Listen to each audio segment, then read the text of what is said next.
지켜주세요. 저작권 및 초상권. 여러분, 강의하기 전에 저작권 및 초상권에 대해 꼭 지켜줄 예절을 안내하겠습니다. 첫 번째, 수업과 관련된 영상의 일부를 불법으로 캡처하거나 유출할 경우. 두 번째, 수업에서 제시된 자료를 무단으로 타인에게 제공할 경우. 세 번째, 수업 관련 영상이나 내용을 타인 또는 타반에게 보여줄 경우. 학생들도 법적으로 문제가 될 수 있음을 알려드립니다. 그러므로 수업에 제공한 영상과 사진을 학습의 목적으로 사용하시고 그 어떤 2차적 작업을 하지 않기를 당부드립니다. 오늘의 주제는 내 거인 듯 내 거 아닌 내 거 같은 미래 직업. 미래 직업과 썸타기입니다.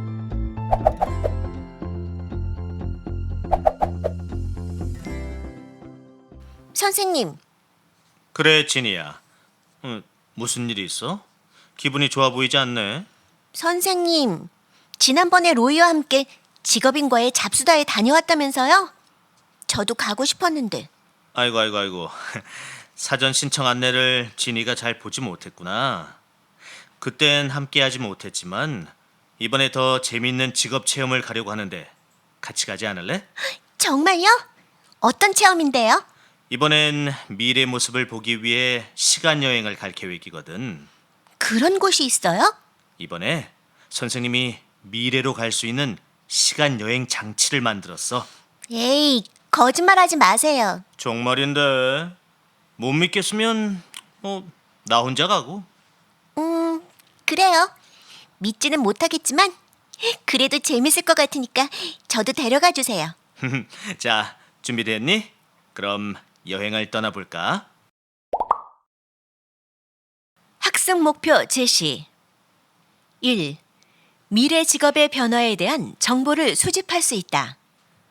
2. 자신의 흥미와 적성을 미래 직업에 접목시킬 수 있다.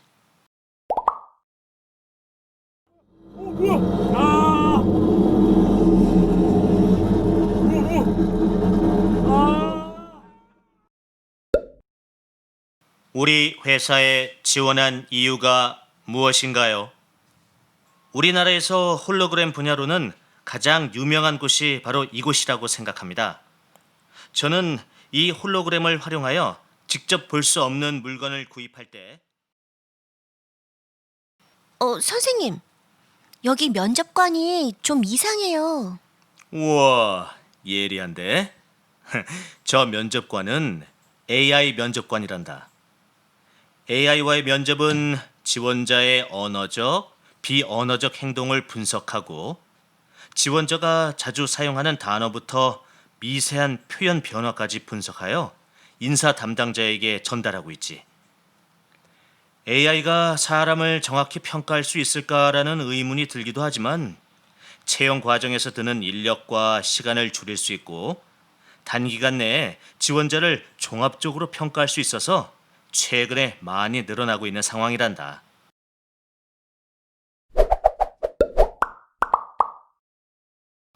선생님, 차를 운전하는 사람이 없어요. 저게 자율주행 차량이란다. TV에서 본 적은 있는데 직접 보니 정말 신기해요.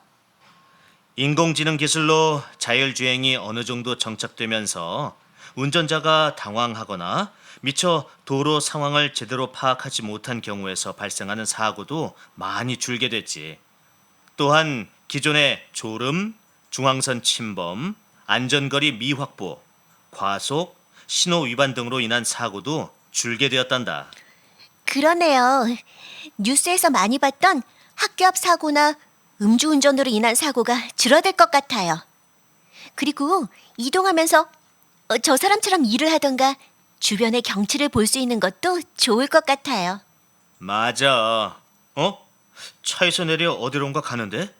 따라가 볼까? 선생님, 병원에서 진료를 받는 것 같은데 의사가 없는 것 같아요. 그래. 의사라는 직업은 절대 AI가 못할 거라고 예상했는데 의사 또한 AI가 대처하게 되었어. 그게 가능해요? 지금 보고 있는 것은 닥터 왓슨이란다. 왓슨은 한 회사에서 만든 인공지능 컴퓨터로 2011년 한 퀴즈쇼에 나와서 우승을 한 후 유명해졌지. 이 프로를 본 의사들이 이 컴퓨터에 병원의 모든 데이터를 입력한다면 사람보다 더 진단을 잘 할 수 있을 거라는 생각으로 2012년 암 연구센터에서 데이터를 입력하였단다. 그 후 이 닥터 왓슨은 특정 질환의 진단 정확도가 98.9%로 전문의보다 정확한 진단을 하게 되었지. 진단은 AI가 하지만 그래도 치료는 사람 의사가 하는 게 아닌가요? 그렇지. 하지만 더 미래엔 어떻게 될지는 봐야겠지. 무엇이 옳은지 잘 모르겠어요, 선생님. 그래. 우리 시간이 너무 많이 지났으니 다시 돌아가서 이야기를 더 나누는 것은 어떨까?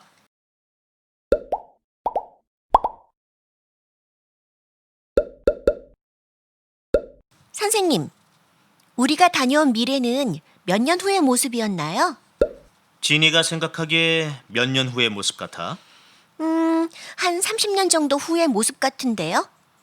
지금과 너무 많이 다르더라고요.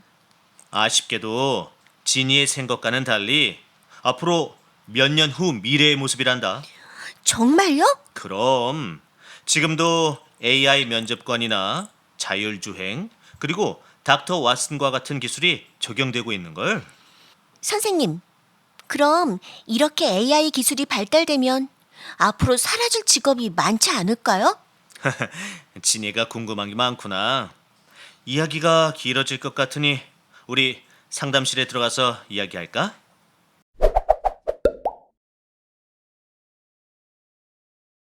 지니 생각엔 어떤 직업이 사라질 것 같아?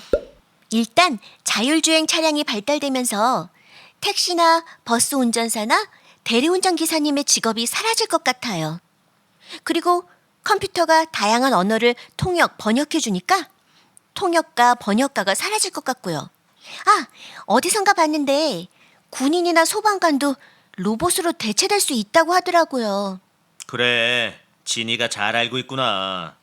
그런데 생각과 다르게 최근 고용정보원에서 발표된 한국 직업사전에 의하면 2012년부터 2019년까지 8년간 직업의 추이를 조사해 본 결과 소멸한 직업은 18개, 새로 생긴 직업은 270개였단다. 정말요?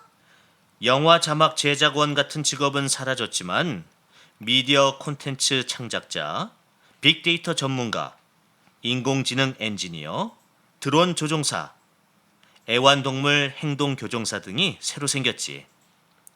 과거의 관점으로 보면 도대체 이런 게 직업이 될까라고 생각하는 것이 엄연한 직업의 한 종류로 등극하게 되었단다. 선생님, 정말 재미있는 이야기인데요. 선생님의 말씀을 들으면서 그럼 저는 앞으로 직업을 어떻게 준비해야 할지 고민이 돼요. 어떻게 해야 하죠? 좋은 질문이구나. 그래서 지금부터의 이야기가 더 중요한데 잘 들어보렴. 미래 직업에 대처하는 자세로 언제 내 직업이 없어질까와 같은 막연한 불안감이 아니라 미래의 새로운 흐름, 변화의 기운을 반영하려는 노력도 필요해요. 예를 들면 웹소설이라고 들어본 적 있지? 소설은 과거부터 있어 왔지만 최근 웹소설의 매출은 전통적인 출판사의 매출을 앞지르기도 했지.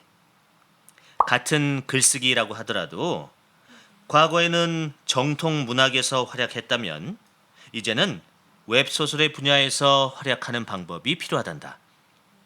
시대의 흐름에 맞게 자신의 특화된 영역, 이를테면 자신의 흥미와 적성을 강화하고 사람들의 라이프 스타일에 맞게 접목하면 그것이 미래 직업을 준비하는 과정이 될 수 있을 거야.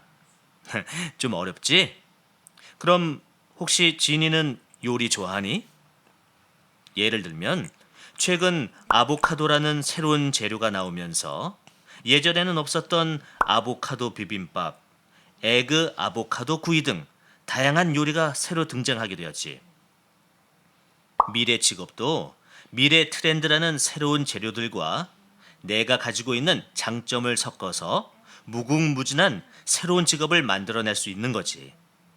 그러기 위해선 지속적으로 사람의 라이프 스타일과 미래의 트렌드에 대한 탐색이 필요하고 자신의 장점을 이 트렌드에 접목시킬 필요가 있단다. 그럼 미래의 트렌드는 무엇인가요? 최근 알파고와 이세돌 구단의 바둑 대결에서 볼 수 있듯이 AI는 미래의 트렌드를 생각할 때 가장 먼저 생각해야 하는 부분인 것은 잘 알고 있을 것이고, 두 번째로 선생님이 생각하는 미래 트렌드는 고령화란다. 우리나라는 2017년 65세 이상 고령자가 전체 인구의 14%로 고령화 사회에 진입했고, 2025년이면 20%를 넘어 초고령화 사회가 올 것으로 전망하고 있단다. 즉, 미래 사회에서 고령화는 매우 중요한 사회적 이슈가 되고 있지. 그리고 세 번째는 1인 가구의 증가인데, 2019년 1인 가구 비율은 전체의 29.8%로 2045년이면 1인 가구가 4인 가구 비율의 5배가 넘을 수준이라고 전망하고 있단다. 이에 앞으로는 주거, 복지, 노동, 지역 정책을 1인 가구에 초점을 맞춰야 하는 상황이란다. AI, 고령화, 1인 가구의 증가 외에 다른 미래의 트렌드는 무엇이 있을까요? 글쎄, 그 부분은 우리가 앞으로 계속 관심을 가지고 찾아봐야 하지 않을까? 뉴스나 통계청의 자료를 찾아보거나 미래 예측에 대한 다양한 보고서가 매년 나오고 있으니 이를 검색하면 어렵지 않게 찾을 수 있을 거란다. 선생님께서 인공지능으로 할 수 있는 것은 자율주행이나 닥터 왓슨과 같은 것이라고 하셨잖아요. 그럼 고령화와 1인 가족의 증가로는 어떠한 직업이 새롭게 탄생하게 될까요? 고령화로 노인 인구가 늘어나면서 노인 복지에 대한 직업이 늘어나지 않을까? 또한 최근엔 스마트폰 안에 증강현실 기술이나 홀로그램을 활용해 새로운 장례 서비스가 등장했는데, 묘소와 같은 특정 장소에 가면 고인의 사진이나 동영상이 나와 고인과의 추억을 되새길 수 있는 기술이 나오기도 했단다. 그리고 최근 1인 가구가 늘어나면서 이를 위한 상품과 서비스도 나오고 있는데, 1인 가구를 위한 다양한 심리 치료 서비스나 주인이 없는 동안 반려동물을 보살펴줄 수 있는 펫시터 등이 새로운 직업이 될 수 있지. 중요한 것은 새로운 직업이 생길 부분에 초점을 맞추기보다는 자신의 흥미와 적성, 그리고 장점을 미래의 트렌드에 접목시키는 노력이 필요하단다. 그래서 급변하는 미래 시대를 능동적으로 대처할 수 있거든. 이를 위해 자신의 장점을 살리면서 미래에 대한 정보를 꾸준히 탐색하고 개척하는 것이 중요한 거 알겠지? 미래는 선택하는 사람의 몫이고 결과는 행동하는 사람의 몫이다. 앞으로의 미래는 지금보다 더 급변할 것이며 기존의 직업은 사라지고 또다시 새로운 직업이 발생할 예정입니다. 내가 꿈꾸는 직업은 언제 없어질까라는 불안감보다는 미래 직업 세계에 필요한 나의 역량을 기르는 것은 어떨까요? 나의 현재의 흥미나 적성을 미래 직업 변화의 트렌드에 맞춰 적용한다면 미래 직업이 급변하더라도 충분히 대처할 수 있지 않을까요? 미래의 변화에 대처하기 위해 적극적으로 행동한다면 여러분들은 충분히 미래를 대처할 수 있을 것입니다. 수고하셨습니다. 다음 시간에 오늘보다 더 나은 모습으로 볼게요.